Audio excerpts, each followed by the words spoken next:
नमस्कार दोस्तों, हमारे मुख्य न्यायाधीश chief justice of India justice Gavai पर जूता फेंकने की घटना ने पूरे देश को झकझोर के रख दिया है।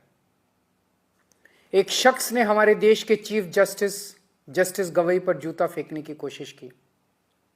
इसके बाद सोशल मीडिया पे जस्टिस गवई को मारने, पीटने और न जाने किस किस तरह की हिंसा करने की ढेरों धमकियां दी जाने लगी। अलग अलग तरीके से उनका अपमान किया जाने लगा। इन लोगों ने ना ही जूता फेंकने वाले के खिलाफ कोई कार्रवाई की और ना ही धमकियां देने और अपमान करने वालों के खिलाफ इन लोगों ने कोई कार्रवाई की। ऐसा लगा जैसे ये सब एक सुनियोजित, सिस्टमैटिक तरीके से किया गया एक षड्यंत्र है। इस घटनाक्रम के जरिए इन लोगों ने समाज के दो तबकों को बहुत कड़ा संदेश देने की कोशिश की है, एक दलित समाज और दूसरी न्यायपालिका। जस्टिस गवई दलित समाज से आते हैं।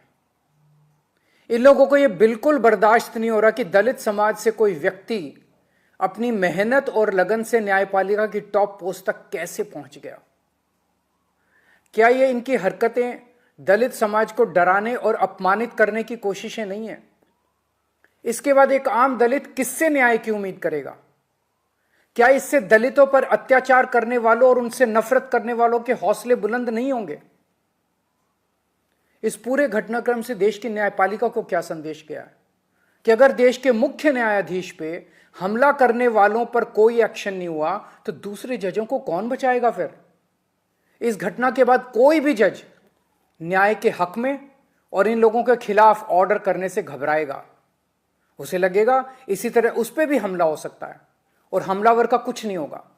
उसे लगेगा उसके और उसके परिवार को सोशल मीडिया पे धमकियों और अपमान का सामना करना पड़ सकता है और जज को बचाने वाला कोई नहीं होगा। क्या यह पूरे देश की न्यायपालिका को डराने और उनको काबू करने का एक षड्यंत्र तो नहीं है? जूता फेंकने वालों को और चीफ जस्टिस को धमकियां देने और उनका अपमान करने वालों को ऐसी सख्त सजा दी जाए कि भविष्य में कोई न्यायपालिका के खिलाफ खिलवाड़ करने की हिम्मत ना कर सके। चुनाव आयोग, मीडिया और विपक्ष के बाद अब यह न्यायपालिका की आवाज को दबा के पूरे लोकतंत्र को खत्म करना चाहते हैं। न्यायपालिका की स्वतंत्रता हमारे देश के अस्तित्व के लिए अहम है।